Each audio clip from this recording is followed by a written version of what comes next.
Hi everyone, this is Mujeeb and welcome back to your own channel test of knowledge. Guys, आज की इस interesting video में हम सीखेंगे सिक ऑफ, टायर्ड ऑफ और फेड अप विद के यूजेस। तो गाइस, वीडियो को स्टार्टिंग से लेकर एंड तक जरूर देखिए क्योंकि आज की जो वीडियो आपके लिए बहुत ज़्यादा इंटरेस्टिंग होने वाली है। चलिए वीडियो को शुरू करते हैं। तो गाइस, सबसे पहले हम इनके हिंदी मीनिंग्स के बारे में ही जान लेते हैं कि सिक ऑफ, टायर्ड अप और फेड अप विद का हिंदी मतलब क्या होता है। तो गाइस, मैं आपको बता दूं, इन तीनों ही के हिंदी मतलब निकलता है तंग आ जाना, ऊब जाना या फिर परेशान हो जाना। जी हाँ, मतलब कि अगर हम कोई चीज़ से तंग आ जाते हैं, ऊब जाते हैं, परेशान हो जाते हैं, उबता जाते हैं, तो वहाँ पर हम सिक ऑफ या टायर्ड ऑफ या फेड अप विद का यूज़ करते हैं। क्योंकि आज के टाइम में कोई ना कोई किसी ना किसी चीज़ से परेशान है। तो कोई अपनी नौकरी से परेशान है, तो कोई अपने मोबाइल से परेशान है। इसके अलावा हमारे साथ बहुत सारी परेशानियाँ लगी रहती हैं। तब हम बहुत ज़्यादा परेशान हो जाते हैं, तो हम कहते हैं तंग आ गए हैं, ऊब गए हैं या फिर उबता चुके हैं या फिर बिल्कुल थक चुके हैं। तो इसको इंग्लिश में ट्रांसलेट किया जाता है सिक ऑफ से या फिर टायर्ड ऑफ से या फिर फेड अप विद से इनको ट्रांसलेट किया जाता है। तो जल्दी से हम इसके स्ट्रक्चर के बारे में जान लेते हैं कि आप किस तरीके से स्ट्रक्चर का यूज़ करते हुए इस तरह के सेंटेंसेस को आप हिंदी से इंग्लिश में ट्रांसलेट कर पाएंगे। तो गाइस, मैं आपको बता दूं, सबसे पहले आपको करना क्या है, सब्जेक्ट का यूज़ करना है। जी हाँ, तो स्टार्टिंग में हमें यूज़ करना है सब्जेक्ट का। इसके बाद हमें लगा देना है टू बी वर्ब। अब टू बी वर्ब मतलब कि अगर प्रेजेंट की बात है तो आपको लगा देना है इज एम आर, और अगर पास्ट की बात है तो आपको लगा देना है वॉज वर, और अगर फ्यूचर की बात है तो आपको वहाँ पे टू बी और विल बी का यूज़ कर लेना है। ठीक है गाइज, इसके बाद हमें यूज़ करना है सिक ऑफ का, या फिर इसके प्लेस पर आप टायर्ड ऑफ का भी यूज़ कर सकते हैं या फिर फेड अप विद का भी यूज़ कर सकते हैं। लेकिन रिमेंबर इट दैट जब आप फेड अप यूज़ करें तो इसके साथ आपको ऑफ नहीं लगाना है, आपको यहाँ पर विथ का यूज़ करना है। I mean to say that आपको फेड अप विथ का यूज़ करना है, फेड अप ऑफ का यूज़ नहीं करना है। ये ग्रामेटिकल मिस्टेक हो जाती है अगर आप फेड अप के साथ ऑफ लगा देते हैं तो। इसके बाद गाइस, आपको ऑब्जेक्ट का यूज़ करना है, और आप अगर वर्ब का यूज़ करेंगे सेंटेंस में, अगर आपके वर्ब आती है तो आपको V1 ING का यूज़ करना है। मतलब ये है कि V1 के साथ आपको ING लगा देना है, मतलब इसकी जेरेंड फॉर्म यूज़ की जाएगी, जेरेंड यूज़ किया जाएगा। अगर ऑब्जेक्ट ही अकेला है तो ऑब्जेक्ट आएगा, अगर वर्ब है तो V1 ING, उसके साथ ऑब्जेक्ट है तो उसके साथ ऑब्जेक्ट आ जाएगा। चलिए हम एक एग्जाम्पल देख लेते हैं। तो हमारा पहला ही एग्जाम्पल है कि मैं तुमसे तंग आ गया हूँ, मैं तुमसे तंग आ गया हूँ। तो सिंपली हम इसको ट्रांसलेट करेंगे। पहले हम आई के साथ am I am sick of you, I am sick of you. इसको हम यू भी कह सकते हैं, I am tired of you, या फिर I am fed up with you, I am fed up with you. तो यहाँ पर तीनों ही तरीके से मैंने आपको बता दिया है कि आई am sick of you, I am tired of you, I am fed up with you. इस तरीके से इसको इंग्लिश में ट्रांसलेट किया जाएगा। अगर आप इसको पास्ट में बोलना चाहें तो मैं तुमसे तंग आ गया था, तो वहाँ पर आपको वाज लगा देना है।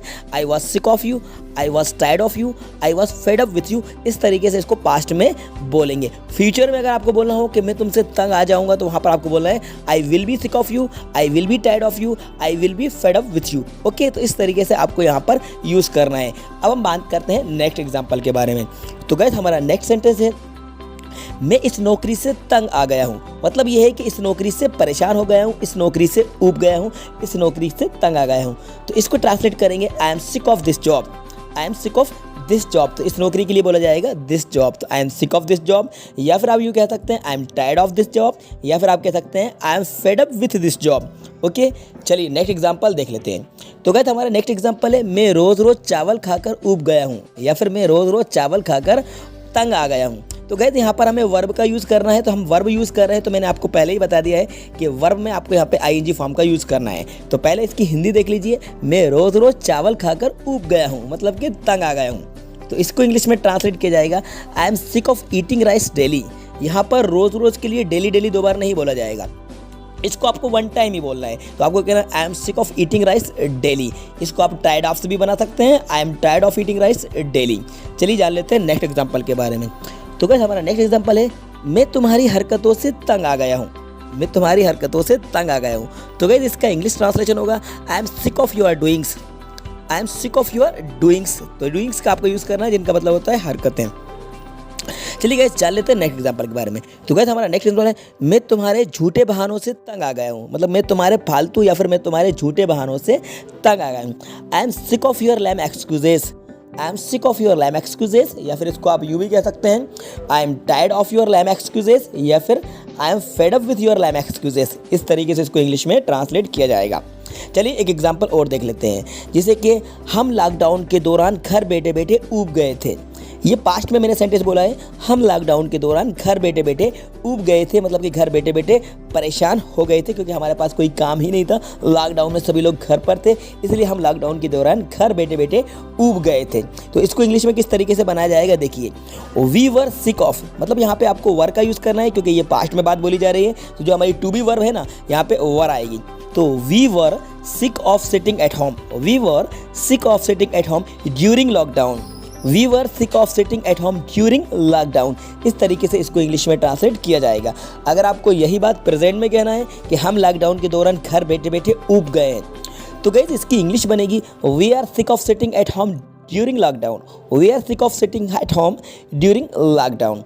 चलिए एक एग्जांपल मैं आपको और बता देता हूँ। तो गाइस हमारा नेक्स्ट एग्जांपल है, मैं वीडियो बना कर थक गया हूँ, मैं वीडियो बनाकर थक गया हूँ या मैं वीडियो बनाकर तंग आ गया हूँ। तो गाइस इसको इंग्लिश में बनाया जाएगा आई am sick of making videos, I am sick of making videos. तो इस तरीके से इस जो सेंटेंसेस मैंने आपको बताया इनको इंग्लिश में ट्रांसलेट किया जाएगा। वेरी सिंपल है, आपको सिक ऑफ के बाद आपको वर्ब आईएनजी का यूज़ करना है, अगर वो नाउन है तो उस नाउन का यूज़ करना है। जिससे कि मैं इस मोबाइल से तंग आ गया हूँ, तो I am sick of this mobile, I am sick of this mobile. मैं इस पेन से तंग आ गया हूँ, I am sick of this pen, I am sick of this pen. मैं अपने बॉस से तंग आ गया हूँ, I am sick of my boss, I am sick of my boss. तो इस तरीके से आप सिक ऑफ का यूज़ कर सकते हैं। इसके प्लेस पर आप टाइड ऑफ का भी यूज़ कर सकते हैं और आप फेड अप विथ का भी यूज़ कर सकते हैं। इनको तीनों ही तरीके से बनाया जा सकता है, present, past, future, present, past, future. जैसे कि अगर एक फ्यूचर की बात बोलें कि तुम खाना बनाकर तंग आ जाओगे, तुम खाना बनाकर या तुम खाना बनाकर तंग आ जाओगे।